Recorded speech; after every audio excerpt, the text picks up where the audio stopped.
All-Star Weekend is just a lot of energy, man. I feel a lot of Houstonians excited, you know. I just watched First Take sports show, and it was from the House of Blues. And so I was just like, wow, it's just surreal seeing it like from Houston. Like, Yeah. Okay. Okay.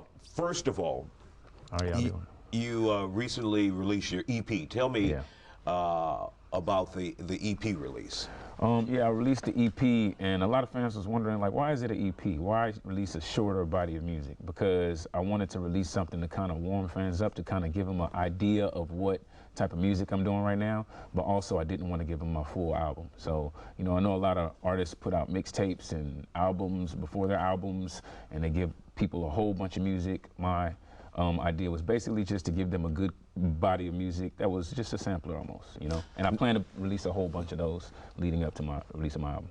Now, when do we plan to see the full release of the album? The album is a intricate type of project, because the traditional album is just an album that, you know, has audio and, you know, maybe 12 to 15 songs. And mine is a audio visual album, so it actually has a video for every single song.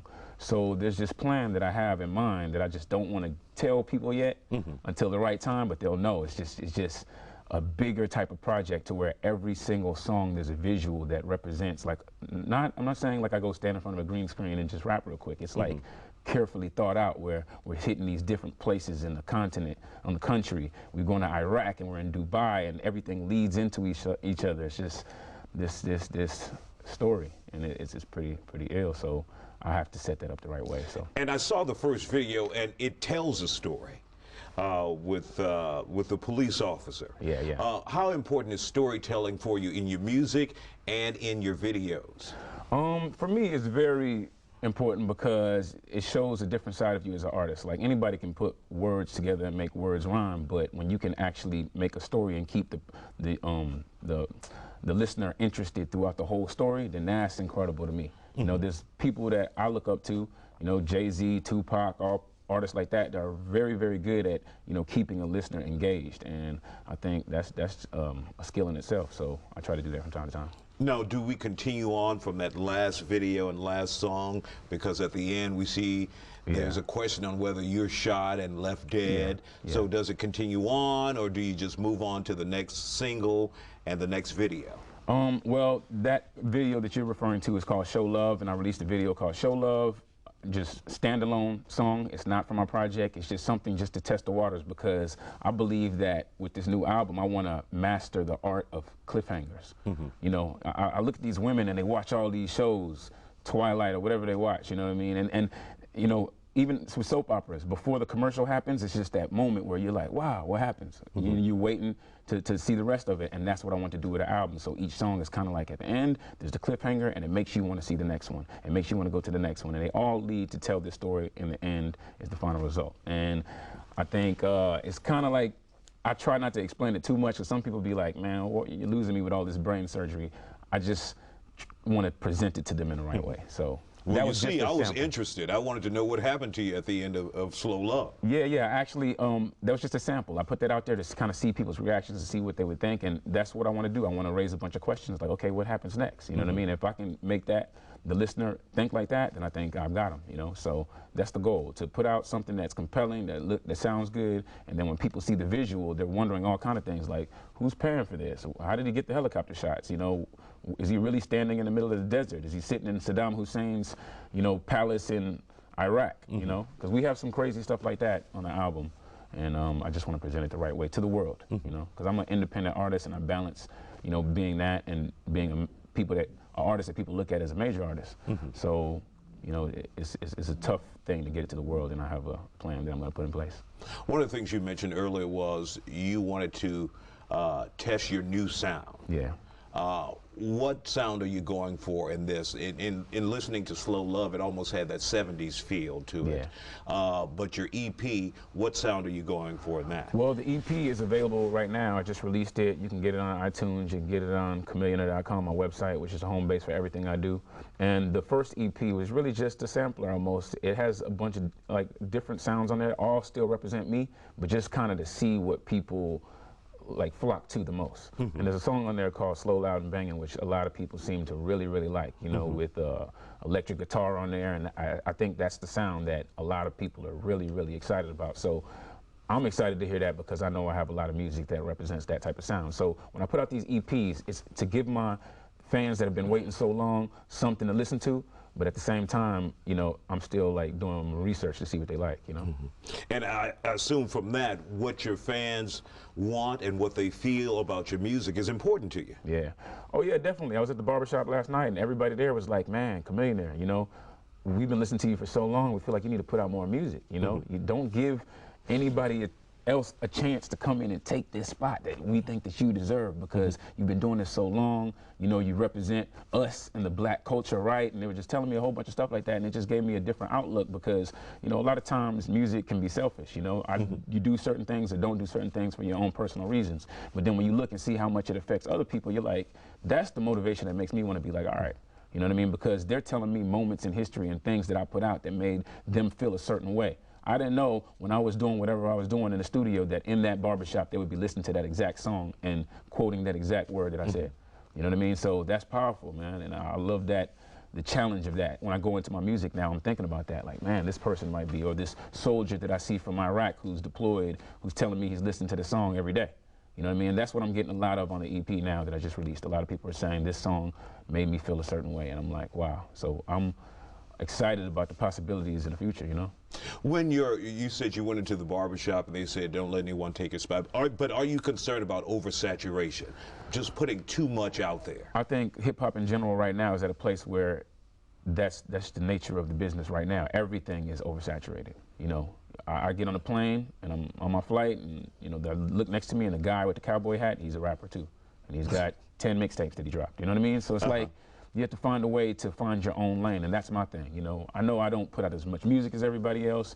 I know sometimes people don't hear me on the radio as much as they used to. They don't hear Riding Dirty every single day, but I think everybody has their moment, you know. So I sit, I craft, think up ideas, I'm very calculated, and then I present it to them in the best way possible. So that's why I've kind of taken the reins and become this independent entrepreneur that decides to do it my way, because when I was with Universal and the major labels, they wouldn't let me do it my way, you know.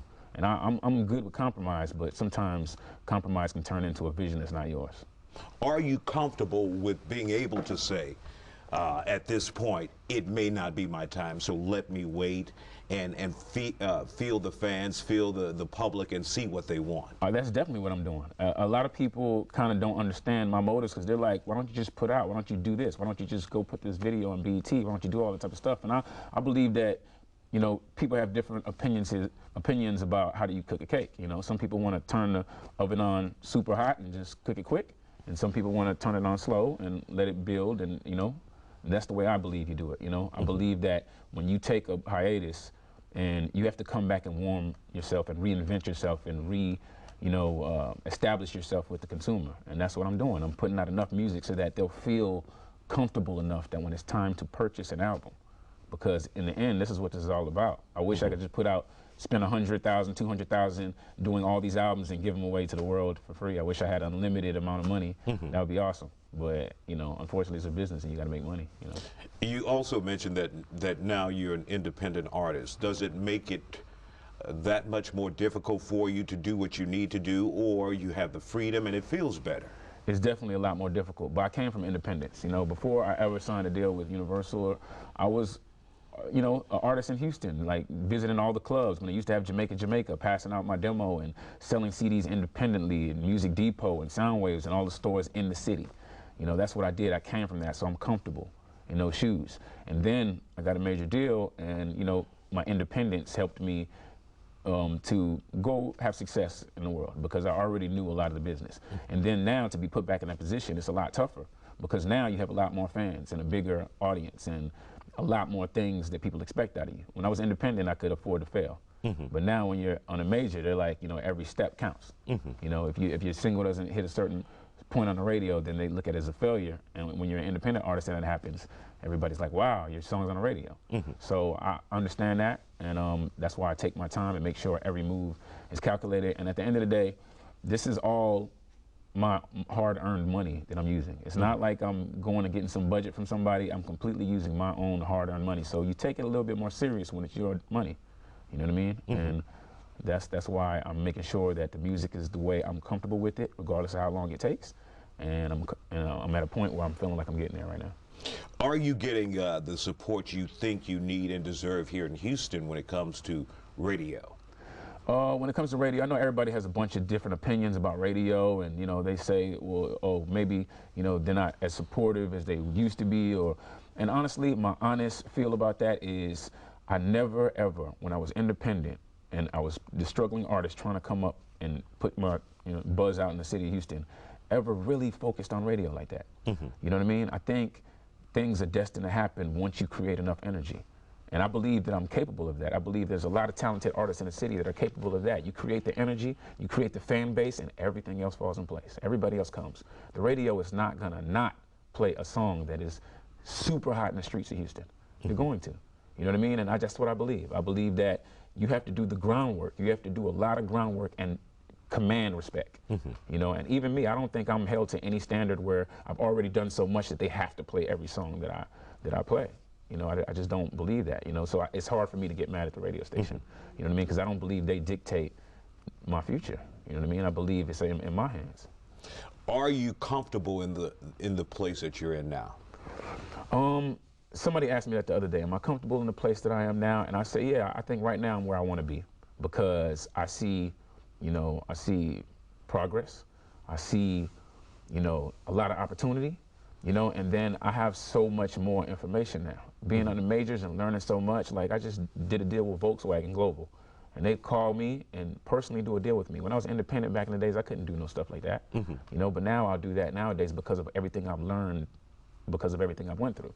So I'm at a place now where it's like I can exist as an independent artist. When before it was very, very tough. I was like, cutting a check and I didn't even know if the rent was about to be paid. And now it's a little bit different. I can afford to be like, okay, let me go spend this amount on marketing, let me go, But at the end of the day, it's still my money that I worked hard for, so I value it, but I think I'm in a better position to be independent at this point. The deal with Volkswagen, what is that about? Volkswagen reached out and they wanted to use a song, Riding Dirty in a commercial. And I was like, Universal reached out to me because I had negotiated a deal with them where anything that happens with my business, they have to contact me. So they contacted me and wanted to get my approval, and Volkswagen was going back and forth, and we negotiated the terms, and I approved it, and it plays a lot, on all kind of sports channels, and people see the commercial and hear the song, and they always ask me, these kids, do you make money off of that? Like how does that work? Licensing, how does that work? And I'll say, yeah, you make very good money off of stuff like that. You get money for placing the song in the commercial, and then sometimes there's royalties that, depending on the deal with the individual, and it could be very, very profitable. So being independent, I guess you had to hone your business skills. Man, definitely. I think I would rather have it no other way. You know what I mean? Some people get, rap and success and whatever handed to them on a platter, and because of who they know, and some people have to go through the struggle. And I had to go through the struggle, and I feel like that just made me stronger. It made me be able to tell a lot of other artists in the city what to do and what not to do. I know about all the tricks that a major label might do, or independent label might do, or a distributor might do, or how you'll lose money, because even me, I've lost a lot of money in places where I thought that I wouldn't make money. So that was something that made me be like, okay, and even just the culture of the city of Houston. The culture of the city of Houston is the way it is because there's a lot of artists that came up that put out a lot of records that built the city up, that sold a lot of records in those independent mom and pop stores. And I'm one of them. So I've seen it change over the years, and a lot of those stores disappeared. I've seen, just everything change, even everything online is just taking away so much physical stuff that used to exist. And I've just seen the change, and it's incredible. Do you walk away from your experience with the majors bitter at all?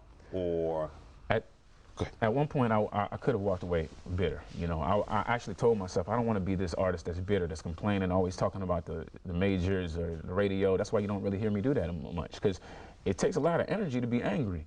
You know what I mean? To spend your anger on somebody that probably doesn't even care about you. They're on to the next artist. And you got to understand that's the way the game works.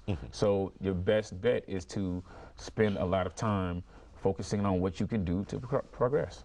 And that's the way I think. I know it sounds like, you know, some kind of, you know, Mr. Rogers special or something, but it's the truth. You know what I mean? You gotta worry about you.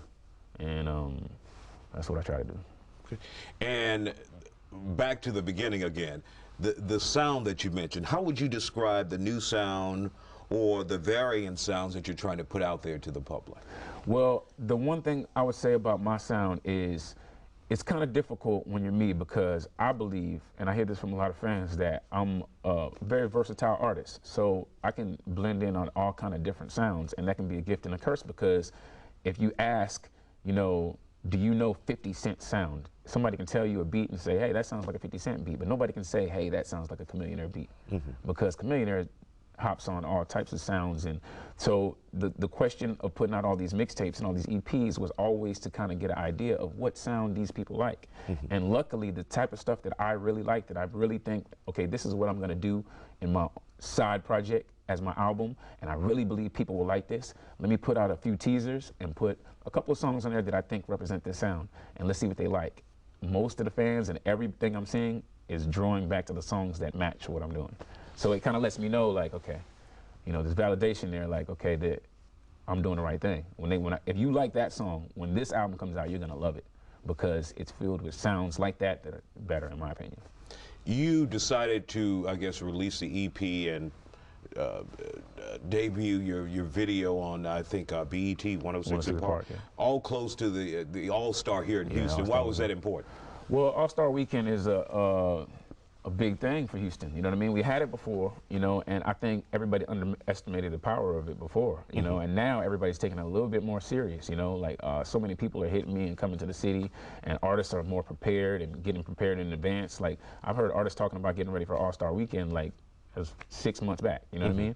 Even me, I was doing it. I already knew this EP was gonna drop the week of, and I was gonna flood the city with a bunch of EPs, and there's gonna be even this sweater I'm wearing. You know, we just released these, and there's kids I'm bumping into that have this same sweater. You know, it's just all about marketing and promotion. You know, everybody's gonna come from all these different cities and come to your city, and you wanna have some kind of representation there. So I felt like good music, you know, some good merchandise and stuff like that is the best way I could, you know, represent myself, you know, as an independent artist. And, you know, the next step is just to hit a lot of clubs and, you know, events and people to see me, you know, because there's nothing like people coming to a different city and coming to a basketball, you know, event, and then seeing their favorite rappers and favorite hip hop artists all over the place, and being able to take those pictures and images back with them to their cities. There's no promotion like that.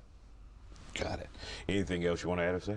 I just want to say, everybody that's in the city for All-Star Weekend, you know, welcome to the city. I know Houston is a wonderful place. It's a very big city, you know, so some people underestimate the size of the city. The city is very big, and there's a lot of events, a whole lot of events. So I would say choose wisely and be safe, you know.